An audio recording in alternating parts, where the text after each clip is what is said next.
are some conversations that people should be having with each other when they do become common law or before they get married? So sort of like now we're in the situation where we're going to be potentially splitting assets, but also splitting debt. So now that we're sharing everything, what are those conversations? What do those conversations look like? Yeah, so just to reiterate that once you move in together in BC, after 2 years, you become common law, and to the CRA, it's after 1 year, you become common law, which means that if one of you is carrying debt into the relationship, that can actually cause problems down the road if you do decide to split up. So you want to make sure that that's something that you're looking into. Look into the laws around that and make sure that you're doing your research, because in situations like that, you can become liable just by living with somebody. So you want to make sure that if you are the person who has a significant amount of debt, or if you're aware that your partner has a significant amount of debt, before you become common law and before you get married, make sure that you talk about it, because debt and money is a very, very stressful thing in a relationship. And so, like Jen was saying earlier, if you talk about these things initially, it's going to be a lot easier than talking about them when you're in the heat of the moment.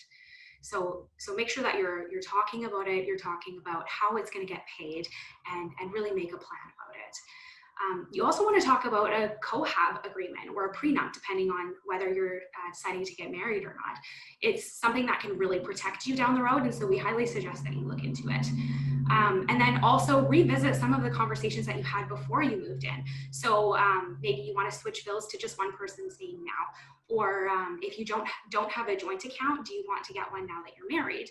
Is everything joint, or are you going to separate some things? So for example, you might have all of your bills are joint, but maybe you have separate accounts so that you each have your own fund money.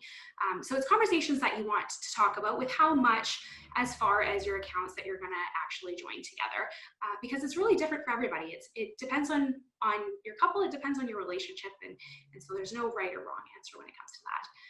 And then also make sure that you talk about your goals, financial or otherwise. So talk about, do you want kids? Do you want to buy a house? Is it a priority to buy a house, or would you rather travel now and do that later? So make sure that you're really having these conversations before you move in, because just to reiterate, once you get married or once you become common law, there are legalities that you now have to think of. It's not only the emotions and the stress of the situation, there's legalities to think of as well. So just make sure that you're really prepared and aware of them. Yeah, great advice.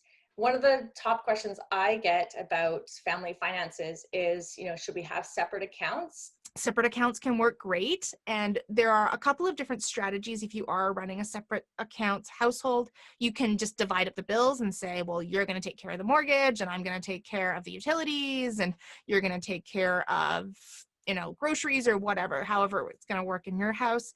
Or you can have the two separate accounts and then you combine for the joint expenses. So I know some couples who just split everything 50-50 right down the middle, regardless of income levels. And I know that there are other couples who do it proportionally. So if somebody brings in 60% of the household income, then they pay for 60% of the bills, and then the other 40% is made up by the other spouse. These are all different options, and there really is no wrong way to do it. You just have to kind of figure it out over time, and there's nothing set in stone. You can always shift things around and have the conversation, try it out for 3 months and say, hey, we're going to try this system, and it's going to be 3 months, and then we're going to reassess and see how we have done and see how we like it, and if there's any tweaks or changes that we want to make at that point, and we can have that conversation and really lay out a plan so that everybody's on the same page. And I know that for my personal finances with my own husband, we've been married for almost 10 years now, and things have changed and evolved over those 10 years because our lives have changed. When we first got married, there was just the two of us, and then we added in a couple of kids, and things had to change because our lives changed. And that's just the nature of marriage and relationships. So don't be afraid to have the conversations and to say to your partner, hey, this isn't working. Can we have a conversation about making some changes?